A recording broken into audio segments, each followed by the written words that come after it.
There's not much left of the town.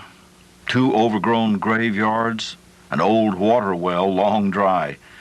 But 150 years ago, Cincinnati, Texas was a bustling river port town on the west bank of the Trinity River. The hub of shipping in East Texas, Cincinnati was the terminal through which the area's agricultural produce passed on its way to Galveston, the eastern seaboard, or to Europe. George Hunter was a leading citizen and proprietor of Hunter's Tavern, a stopover for stagecoach and steamboat travelers alike. What follows is an account of the Hunter family and the final days of Cincinnati as told by descendant Joseph M. Smith. This George Hunter, who ran the Stagecoach Inn, died in 1853 in March and is buried up there. His habit was to go to Galveston 2 or 3 times a year with some of the riverboat people and buy commodities and bring back to sell through his businesses there in Cincinnati. In the spring of 1853, he went to Galveston on a boat called the Fanner. They got to Galveston and they would stay for several days. While they were there, the captain came to George and said, "George, I got a delivery to make up to Houston, go up the ship channel to Houston." And says, "Come and go with me. Some more passengers are going to go too, and I'm going to take the commodities up there and we'll unload and then we'll come back to Galveston." So George went with him. Well, coming back into the harbor at Galveston, as he described it, the Fanner got in a race with another old riverboat, and they got the darn boiler so hot the thing blew up. And it killed the captain outright. It scalded George Hunter, and they put him in the hospital.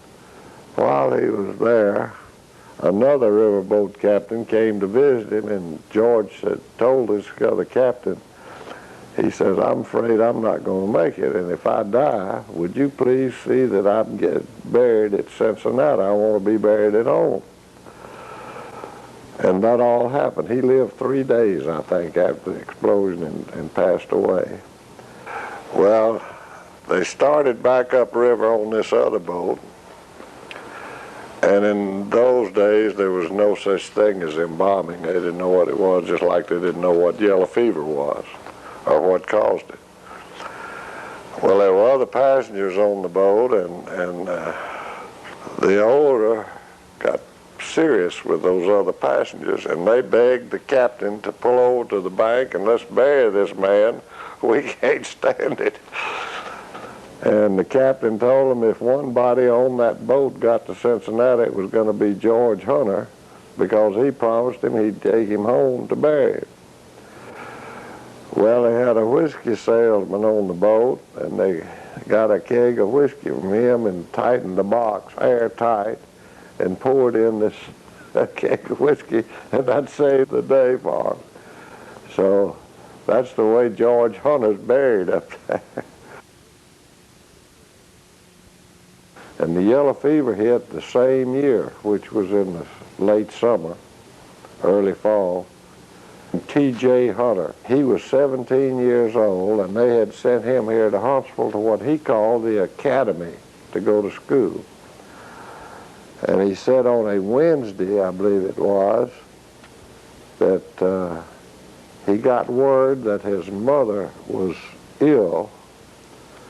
And he said on Friday, I got word that my mother was gravely ill and I needed to come home. And he said he went to the hotel, which was somewhere in the neighborhood of where the Methodist Church is today. But that's where the stage from Houston would stop, and then they went on north through Cincinnati.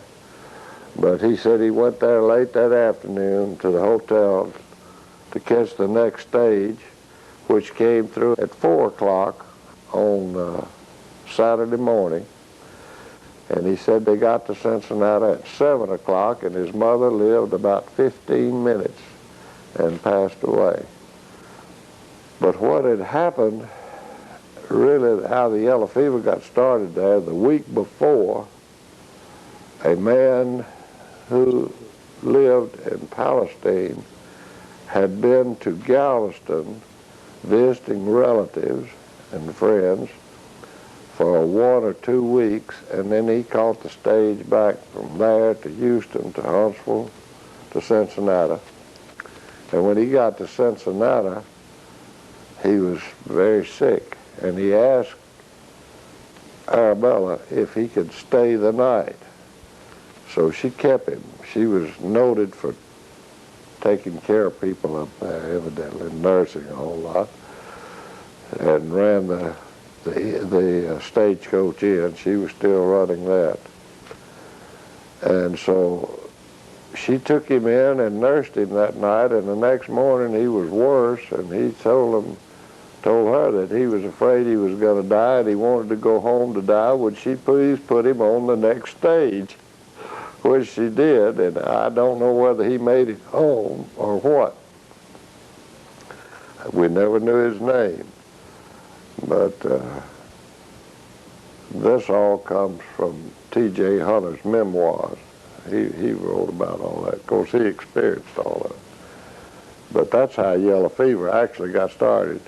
And his mother was the first inhabitant of Cincinnati to die there, the first inhabitant. He said about a week later there were several women and some children got sick, and some of them died. A lot of people used to blame the demise of Cincinnati on yellow fever, but the coming of the railroads is what killed Cincinnati, because there was no more boat travel on the river after that. They could get things in and out of this country by rail.